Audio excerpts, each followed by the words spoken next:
Hi hello నమస్తే welcome back to our channel. నేను Sirisha. Present మన స్టూడియోలో ఉన్నారు భరద్వాజ్ సార్, హోమియోపతి సార్తో మాట్లాడదాం. Hi sir. హాయ్ అండి. సార్, చాలామంది తరచుగా కొన్ని విషయాలు మర్చిపోతూ ఉంటారు. ఎంత గుర్తుపెట్టుకుందాం అనుకున్నా సడన్గా ఆ టైం వచ్చేసరికి మర్చిపోతాం.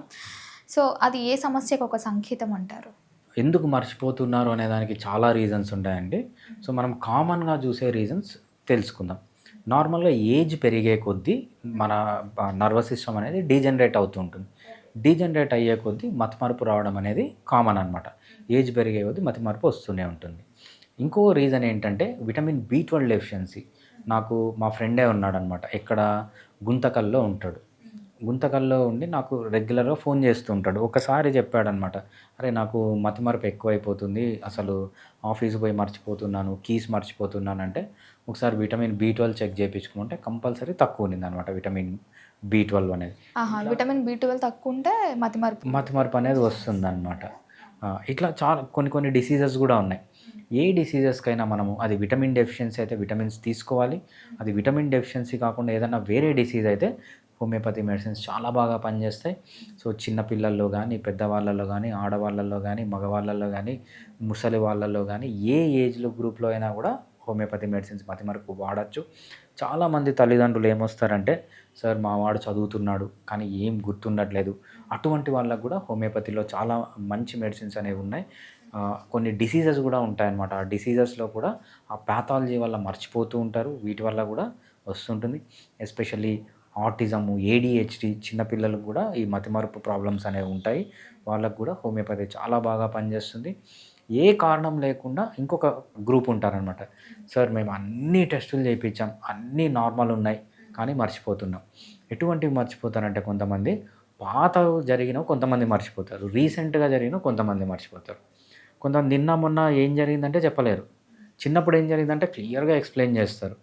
కొంతమంది నిన్న మొన్న జరిగినవి మాత్రమే గుర్తుంటాయి, పాతగా ఏం జరిగిందంటే గుర్తుండదు. మనం ఇవన్నీ సిమ్టమ్స్ తీసుకొని హోమియోపతిలో కాన్స్టిట్యూషనల్ మెడిసిన్ ఇస్తే మోస్ట్ ఆఫ్ ది పీపుల్, చిన్నపిల్లలు కానీ పెద్దవాళ్ళు కానీ మతిమరుపు నుంచి బయటపడతారనమాట.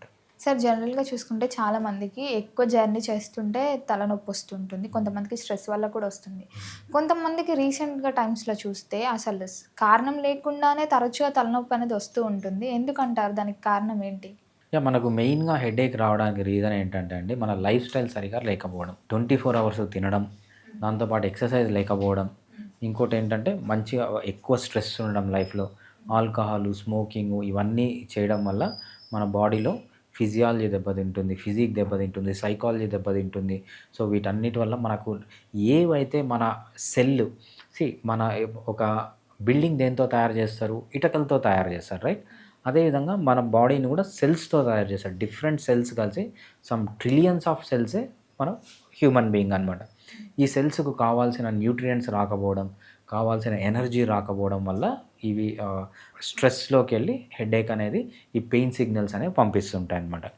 ఎవరికన్నా కూడా కారణం లేకుండా మేము అన్నీ బాగానే తింటున్నాం, బాగానే చేస్తున్నాం, అయినా కూడా హెడేక్ వస్తుంది అంటే homeopathy is the best treatment అనమాట వాళ్ళకి. ఇవే కాకుండా కొన్ని మైగ్రేన్స్ ఉండొచ్చు, క్లస్టర్ హెడేక్స్ ఉండొచ్చు, ఏ టైప్ ఆఫ్ హెడేక్ అయినా హోమియోపతి చాలా బాగా పనిచేస్తుంది. హోమియోపతిలో హెడేక్ స్పెషాలిటీ ఏంటంటే without side effects. Pain killers జోలికి పోకుండా పర్మనెంట్ సొల్యూషన్ కావాలి, క్విక్గా రిలీఫ్ కావాలి, మళ్ళీ రాకుండా కంప్లీట్గా ప్రివెంట్ కావాలి, వచ్చిన హెడేక్ వెంటనే తగ్గాలి అంటే homeopathy is the best treatment. Long term నేను హ్యాపీగా ఉండాలి, నేను పెయిన్ కిల్లర్స్ వాడకూడదు, స్టెరాయిడ్స్ వాడకూడదు అనుకునే వాళ్ళకి homeopathy is the best option. Sir, ఇప్పుడున్న జనరేషన్లో చాలామంది మైగ్రేన్ ప్రాబ్లం వల్ల చాలా ఫేస్ చేస్తున్నారు. చాలా టఫ్ కండిషన్ అదని. అసలు మైగ్రేన్ ఎందుకు వస్తుందంటారు? రైట్. మన బాడీలో డిఫరెంట్ పార్ట్స్ ఉంటాయి, రైట్? ప్రతి ఒక్క పార్ట్కి ఆర్టీరియల్ సప్లై ఉంటుంది, అంటే మంచి బ్లడ్ సప్లై చేయాలి. ఏమేమి సప్లై చేస్తుంది?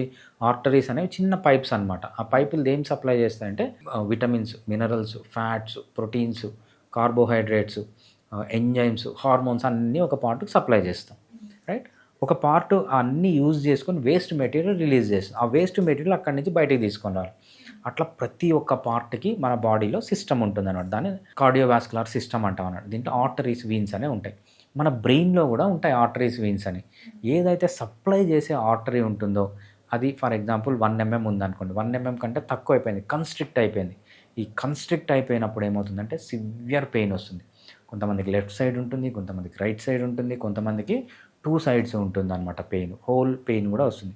దాన్ని మనం మైగ్రేన్ అంటాం. మైగ్రేన్ రావడానికి వందల రీజన్స్ ఉన్నాయి. మెయిన్ రీజన్స్ వచ్చి మనం తినే తిండిలో కల్తీ ఉండొచ్చు, నిద్ర సరిగా లేకపోవచ్చు, ఎక్సర్సైజ్ సరిగా లేకపోవచ్చు, స్ట్రెస్ ఉండొచ్చు, వందల రీజన్స్ ఉన్నాయన్నమాట. ఏ రీజన్ అయినా కూడా మైగ్రేన్కి నంబర్ 1 మెడిసిన్ ప్రపంచంలో ఏదన్నా ఉందంటే హోమియోపతి. అలోపతిలో దీనికి పర్మనెంట్ సొల్యూషనే లేదు. పెయిన్ వచ్చినప్పుడు అంతా పెయిన్ కిల్లర్స్ వేసుకోవాలి. ఈ పెయిన్ కిల్లర్స్ వస్తే మత్తు వస్తుంది. జాబ్ పైన కాన్సన్ట్రేట్ చేయలేరు, చదువు పైన కాన్సన్ట్రేట్ చేయలేరు. ఇవన్నీ కాకుండా చాలా క్విక్గా పెయిన్ రిలీఫ్ కావాలి, పర్మనెంట్ సొల్యూషన్ రావాలి, మళ్ళీ మళ్ళీ ప్రాబ్లం రాకూడదు, వితౌట్ సైడ్ ఎఫెక్ట్స్ ట్రీట్మెంట్ చేసుకోవాలంటే homeopathy is the best option అనమాట వీళ్ళకి. సార్ చాలా మందికి చేతులు వణుకుతూ ఉంటాయి రీజన్ లేకుండానే. సో అది ఏ నర్వ్కి ఒక సమస్య సంకేతం అంటారు దానికి? సో మనకు ఇన్వాలంటరీ మూమెంట్స్ చేతుల్లో వస్తున్నాయంటే చాలా రీజన్స్ ఉంటాయండి. మనం మెడిసిన్ టెక్స్ట్ బుక్ చూస్తే ఆల్మోస్ట్ ఆల్ న్యూరలాజికల్ డిజార్డర్స్కి ఈ ప్రాబ్లం ఉంటుంది. మనం కామన్గా చూసే ప్రాబ్లమ్స్ ఏంటి ఇది అంటే ఫస్ట్ యాంగ్జైటీ. చాలామంది పేషెంట్స్ వస్తారన్నమాట. నిన్న కూడా ఒక పేషెంట్ వచ్చారు. ఆ పేషెంట్ ఏం చెప్తారంటే, సార్ నేను నార్మల్గా ఉంటాను, చిన్నప్పుడు నేను ఒకసారి ఎగ్జామ్ రాస్తుంటే ఆ ఎగ్జామ్ రాసే టైంలో నాకు అంటే చిన్నప్పుడు కాదు, ఆయన జాబ్ కోసం ఏదో ఎగ్జామ్ రాస్తున్నాడంట. ఆ ఎగ్జామ్కి ప్రిపేర్ అయ్యేటప్పుడు ఆ ఎగ్జామ్ హాల్లో ఈ ట్రెమర్స్ అనేవి స్టార్ట్ అయినాయి. అప్పటి నుంచి ఇప్పుడు వరకు 80 ఇయర్స్ ఆయనకి ఇప్పుడు వరకు పోలేదు. ఆయనకి నార్మల్గా ఉంటే బాగానే ఉంటుంది. ఎవరన్నా ఏదన్నా రాయండి అని ఎవరన్నా చూస్తూ ఉంటే ఆ స్ట్రెస్ వచ్చేస్తుంది అనమాట. చెక్కు పైన సంతకం పెట్టండి అంటే ఆ స్ట్రెస్ వచ్చేస్తుంది. ఆయన చెక్కు పైన సంతకం పెట్టిన చాలా చెక్కులు రిజెక్ట్ అవుతాయంట, అది మ్యాచ్ కాక. నెంబర్ 1 రీజన్ ఏంటంటే స్ట్రెస్ అనమాట. ఇంకోటి ఏంటంటే deficiencies, especially vitamin B12 deficiency. Vitamin B12 అనేది మన నరాల పైన చాలా ఎఫెక్ట్ ఉంటుంది. ఈ డెఫిషియన్సీ ఉన్నా కూడా ఈ ట్రెమర్స్ అనేవి వస్తుంటాయి. ఆ పేషెంట్కి చిన్నప్పటి నుంచి అంటే యంగ్ ఏజ్ అప్పటి నుంచి ఉన్న ఏవైతే ట్రెమర్స్ ఉన్నాయో వితిన్ 1 మంత్ కంప్లీట్గా హోమియోపతి ట్రీట్మెంట్ ద్వారా తగ్గిపోతాయి. సో స్ట్రెస్ వల్ల వచ్చే ట్రెమర్స్కి హోమియోపతి బాగా పనిచేస్తుంది. అంతేకాకుండా ఇప్పుడు హోమియోపతిలో కూడా విటమిన్ B12 టాబ్లెట్స్ వచ్చాయి, చాలా ఎక్సలెంట్గా పనిచేస్తున్నాయి. వేరే వాటికంటే చాలా ఎక్కువ స్పీడ్గా రిజల్ట్స్ అనేవి చూపిస్తున్నాయి. ట్రెమర్స్ కన్నా ఉన్నాయి, అది ఏ రీజన్ అన్నా ఉండొచ్చు. ఈ 2 రీజన్స్ కాక ఇంకా వేరే రీజన్స్ ఉన్నా కూడా, బ్రెయిన్లో ఏదన్నా ఇంజురీస్ ఉన్నాయి, హార్ట్లో ఏమన్నా ప్రాబ్లమ్స్ ఉన్నాయి, లివర్లో ప్రాబ్లమ్స్ ఉన్నాయి, కిడ్నీస్లో ప్రాబ్లమ్స్ ఉన్నాయి, వీటి వల్ల ట్రెమర్స్ వచ్చినా కూడా homeopathy is the best medicine. Side effects లేకుండా పర్మనెంట్ సొల్యూషన్ కావాలంటే ఈ ట్రెమర్స్కి హోమియోపతిని వాడాలి. సో నార్మల్గా మన బాడీలో అయినా వేరే వాళ్ళ హెల్త్ పరంగా చూసుకున్నా సరే నరాల బలహీనత ఉంది అని మనకు ఎలా తెలుస్తుంది అంటారు? సిమ్టమ్స్ ఏమైనా తెలుస్తాయి? రైట్. నరాల బలహీనత అనేది వేగ్ టర్మ్ అండి. నరాలు అనేది మన బాడీ ప్రతి ఒక్క పార్ట్కి సప్లై చేస్తాయి. ప్రతి ఒక్క పార్ట్ డ్యామేజ్ అవుతుంది అన్నమాట నరాల బలహీనత వచ్చినప్పుడు. నార్మల్గా మనం ఎలా గుర్తుపడతాం నరాల బలహీనత అంటే, సిస్టమ్ సరిగా పనిచేయకపోవడం, డైజెస్టివ్ సిస్టమ్ సరిగా పనిచేయకపోవడం, రెస్పిరేటరీ సిస్టమ్ పనిచేయకపోవడం, కార్డియోవాస్కులర్ సిస్టమ్ పనిచేయకపోవడం, రీప్రొడక్టివ్ సిస్టమ్ పనిచేయకపోవడం, మన కాళ్ళు చేతులు సరిగా పనిచేయకపోవడం. మన బాడీలో ఏ సిస్టము పనిచేయకపోయినా అది నరాలకు సంబంధించింది ఉంటుందన్నమాట. సో మనకు different types of nervous system ఉంది. ఆటోనోమస్ నర్వస్ సిస్టమ్ అంటాం, అంటే మన ప్రమేయం లేకుండా అవంతకు అవే చేసుకోబోతుంది. డైజెషన్ మనం చెప్పం దానికి, అదంతకు అదే చేసుకొని పోతుంది. ఇటువంటి ప్రాబ్లమ్స్. రెస్పిరేషన్ మన బాడీకి మనం చెప్పం, ఊపిరి తీర్చుకొని అదే తీసుకుంటుంది. ఇవంతా ఆటోనామస్ నర్వస్ సిస్టమ్ కిందకి వస్తాయన్నమాట. వాలంటరీ నర్వస్ సిస్టమ్ అంటే చేతులు కదలాలి, కాళ్ళు కదలాలి, మూవ్ కావాలి, నడవాలి, ఇదంతా ఇక్కడ కూడా ప్రాబ్లమ్స్ వస్తాయి. దీన్ని ఏమంటామంటే వాలంటరీ నర్వస్ సిస్టమ్. ఇంకోటి సెన్సరీ నర్వస్ సిస్టమ్ అంటాం, అంటే మన టచ్ బాగా పనిచేస్తుందా లేదా, స్మెల్ బాగా వస్తుందా లేదా, టేస్ట్ బాగా వస్తుందా లేదా, విజన్ బాగుందా లేదా. సో మన బాడీలో ఏదైనా కూడా మన నర్వస్ సిస్టమ్ లింక్ అయి ఉంటుంది. వీటిలో ఏ ప్రాబ్లం వచ్చినా కూడా మనం ఫస్ట్ డయాగ్నోజ్ చేయాలి, ఏ నరాలకు సంబంధించిందని.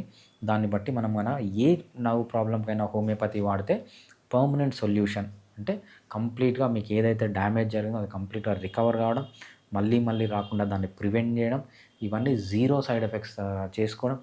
నరాల బలహీనతకి ఆయుర్వేద, యునాని, సిద్ధ, అలోపతి బెటర్గా హోమియోపతి పనిచేస్తుంది. జీరో సైడ్ ఎఫెక్ట్స్తో హోమియోపతి ద్వారా అన్ని నరాల ప్రాబ్లమ్స్ మనము క్లియర్ చేసుకోవచ్చు. సార్ చాలా వరకు చాలామంది ఊరికి ఎక్కువగా ఆలోచిస్తారు. అవసరం ఉన్నదానికైనా అవసరం లేని దానికైనా ఆలోచిస్తూ ఉంటారు. సో ఇలా ఆలోచించడం వల్ల బ్రెయిన్కి ఏదైనా ప్రభావం చూపుతుందంటారా? రైట్. కొంతమంది చూడండి, మా రిలేటివే ఒక అతను ఉన్నాడనమాట. అతను జీవితంలో మొత్తం పోగొట్టుకున్నాడు. జాబ్ పోగొట్టుకున్నాడు, బిజినెస్ చేశాడు, బిజినెస్ పోగొట్టుకున్నాడు. సో, పిల్లలందరూ ఒక్కొక్కరు ఒక్కొక్క దగ్గరికెళ్ళిపోయారు. అయినా గూడా ఆయన ఎట్లుంటాడంటే, ఆయన ఫేస్‌లోంచి నవ్వు పోదసలకి. ఎంజాయ్ చేస్తూనే ఉంటాడు. రైట్. అసలు వాళ్ళకి స్ట్రెస్ అంటే తెలియదు, యాంగ్జైటీ అంటే తెలియదు. ఎవడన్నా ఈయన చేసే పనులకు ఎవడో వచ్చి కొట్టిపోతుంటాడు. ఆ కొట్టిపోయినా గూడా ఆ కొట్టినంత సేపు ఆయన అది గూడా లేదనమాట. అది గూడా వదిలేస్తాడనమాట. కొంతమంది న్యాచురల్‌గానే వాళ్ళకి ఆ స్ట్రెస్ అనేది, ఆ స్ట్రెస్ మెకానిజం అనేదే ఉండదనమాట. ఫర్ ఎగ్జాంపుల్ డొనాల్డ్ ట్రంప్ తీసుకోండి. ఆడికి ప్రపంచంలో ఏం జరిగినా గూడా వాడికి కొంచెం గూడా స్ట్రెస్ ఉండదనమాట. ఆడు కొంతమంది ఉంటారు. ఆడు మూలలో ఏదో ఒక చిన్న ఎవ్వరికీ సంబంధం లేని జాబ్ చేస్తూ ఉంటాడు. అయినా గూడా స్ట్రెస్‌లోకి వెళ్తాడనమాట. అంటే వాళ్ళ నర్వస్ సిస్టమ్ గానీ అలా పనిచేస్తుందనమాట. మోస్ట్‌లీ ఇదంతా జెనెటిక్స్ పైన ఉంటుంది. కొంతమందికి న్యాచురల్‌గానే అడ్వాంటేజ్ ఉంటుంది. న్యాచురల్‌గానే డిసడ్వాంటేజ్ ఉంటుంది. దీన్నేమంటామంటే మనం యాంగ్జైటీ డిజార్డర్ అంటామనమాట. ఈ యాంగ్జైటీ డిజార్డర్‌కి హోమియోపతిలో చాలా మంచి మెడిసిన్స్ ఉన్నాయి. నాకొక కేస్ ఉందనమాట. ఆయన ప్రగతి నగర ఎక్కడో ఉంటారు. అక్కడ ఉండి ఆయన సాఫ్ట్‌వేర్ ఇంజినీరు.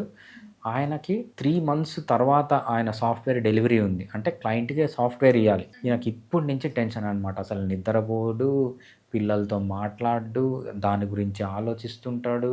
అసలు వైఫ్ ఏది చెప్పినా పట్టించుకోడు. అంటే ఈ 3 మంత్స్ ఆయన మనిషిలాగే ఉండడనమాట.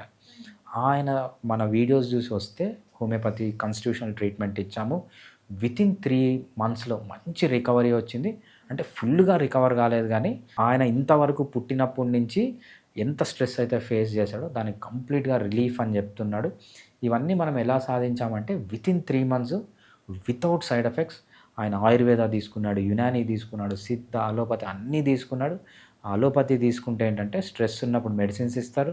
మెడిసిన్స్ ఇస్తే ఆయన కంప్లీట్‌గా మత్తులోకి వెళ్ళిపోతాడనమాట. ఇవన్నీ లేకుండా హోమియోపతిలో ఎక్సలెంట్‌గా ఉన్నాడు. మళ్ళీ తన వైఫ్ బాగుంది, పిల్లలతో బాగుంటున్నాడు, బాగా టైమ్ స్పెండ్ చేస్తున్నాడు. అంత ఎఫెక్టివ్‌గా మనము ఈ స్ట్రెస్ డిజార్డర్స్‌ని హోమియోపతిలో ట్రీట్ చేసుకోవచ్చు.